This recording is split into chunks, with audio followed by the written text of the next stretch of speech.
They must stop thinking.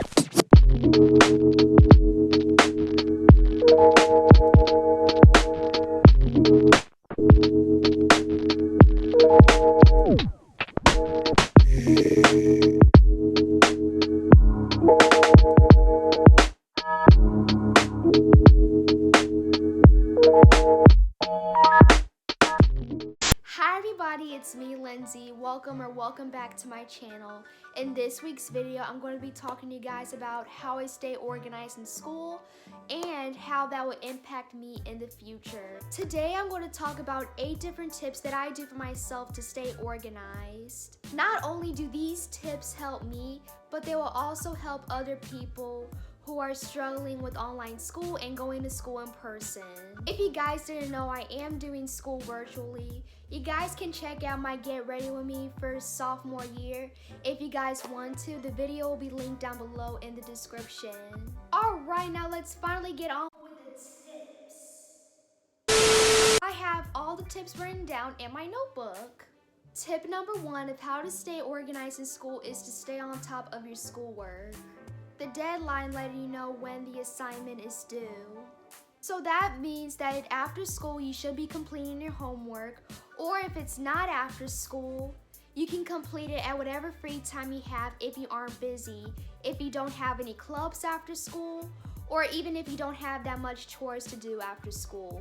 You can still have that time to get your homework done. If you are busy, this is where the next tip comes in.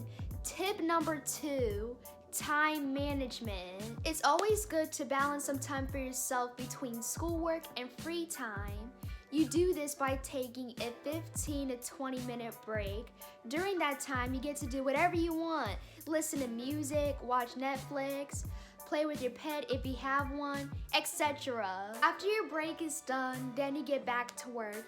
What will also help is not only make a schedule for your school day, but also plan out your day outside of school as well. After your break is done, then you get back to work. What will also help is not only plan out your school day, but also plan out what your afternoon is going to look like after school as well. I'll have a picture of one that I made up on the screen. When you make your own schedule, it's always important that you put a start time to an end time. So the start time is when you start the task, and then the end time is when you're done with the task. Basically when you complete it. When you are done with that task, it's always important that you cross it out so that way you know that that task is done and you are ready to move on to some other stuff that you have to get done. Tip number 3, stay engaged in your classes. Whether if you are a 100% virtual student like me or if you go to school in person. What I mean by that is that you get to raise your hand if you want to participate. If you are a 100% virtual student, also make sure that you turn on your camera if your teacher asks you to.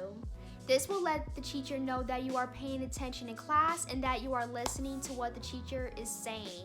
If you aren't able to turn on your camera, maybe because of connection issues, or maybe your internet is down, or maybe because you don't have the ability to, okay, I got you. Also, this also relates to your mic on computers, right? Your mic is not working because of internet issues or etc.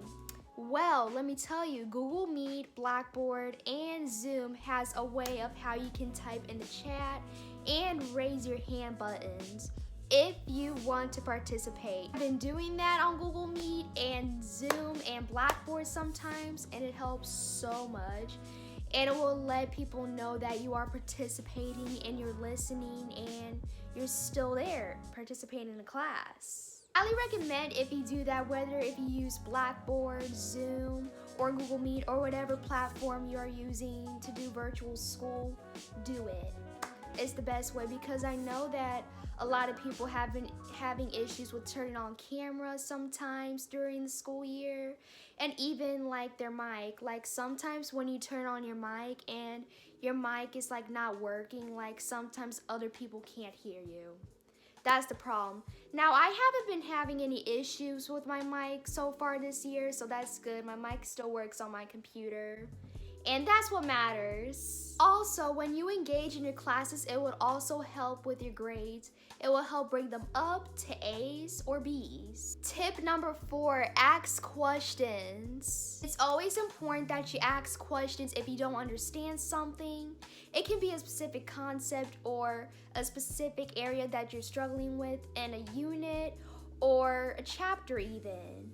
This helps your teacher get to know you better, and it also gives your teacher a clue of what your needs are. Tip number 5, good note taking. Now this one is definitely a big one. Now that doesn't mean that you get to highlight everything or underline everything, but you do need to highlight the information that is important, like keywords or phrases in a passage or a note-taking guide. What usually helps me is that I usually highlight the key phrases in one color and the keywords another color. I'm going to show you guys now the highlighters that I use to take my notes. Alright guys, so these are the markers that I use for my notes.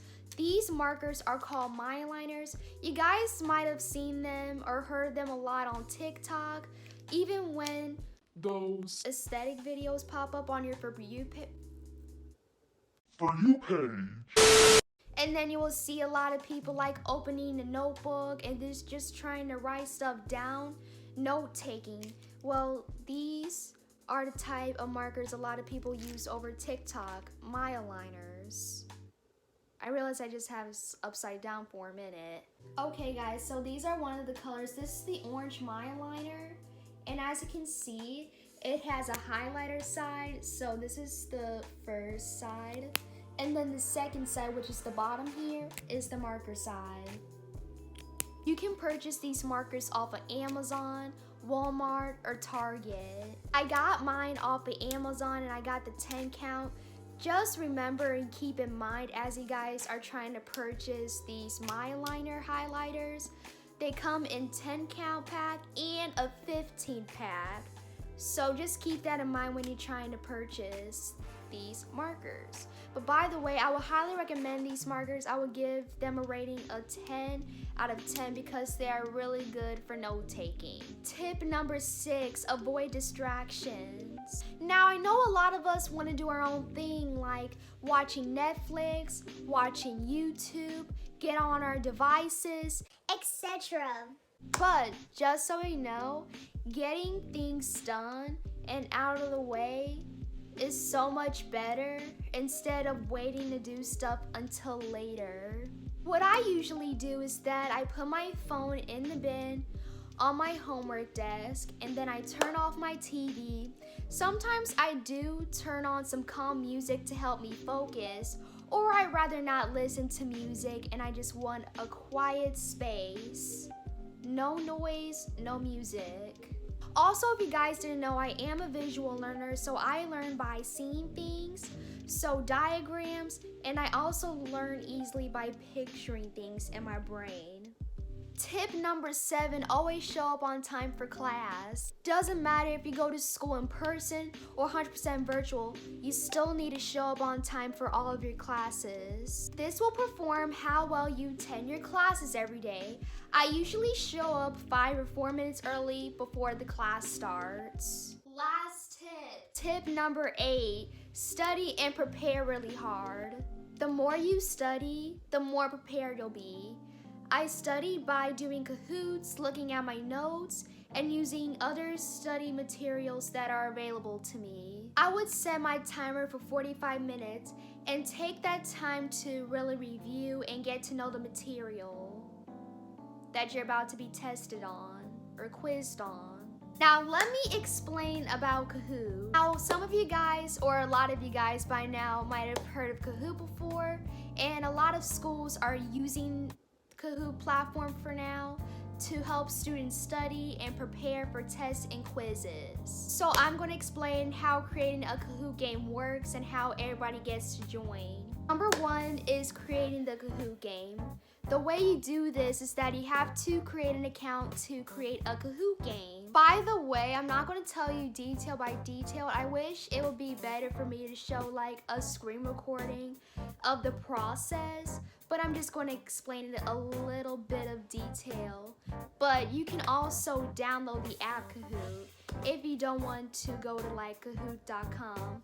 So after you create an account and you create your own Kahoot game, then you are able to share with other users. To get other users to play, you can email the link to your Kahoot to that person, or you can have a separate computer screen with the Kahoot game on it, and to the people that are playing your game have to go to Kahoot.com, or I think it's Kahoot.it to play. If you have the game on your screen, there is a code on top of the screen. What the participants that are playing need to do is to type the code to get in the game. Then the users have to type in their name. After the user type in their nickname, then the nickname will show up on the board where you are going to show the game that is going to be played. Like I said, it's highly recommend that you use Kahoot. It's a really good study tool and it will help you study. I'm not going to go further in debt to it just because a lot of people heard of it before.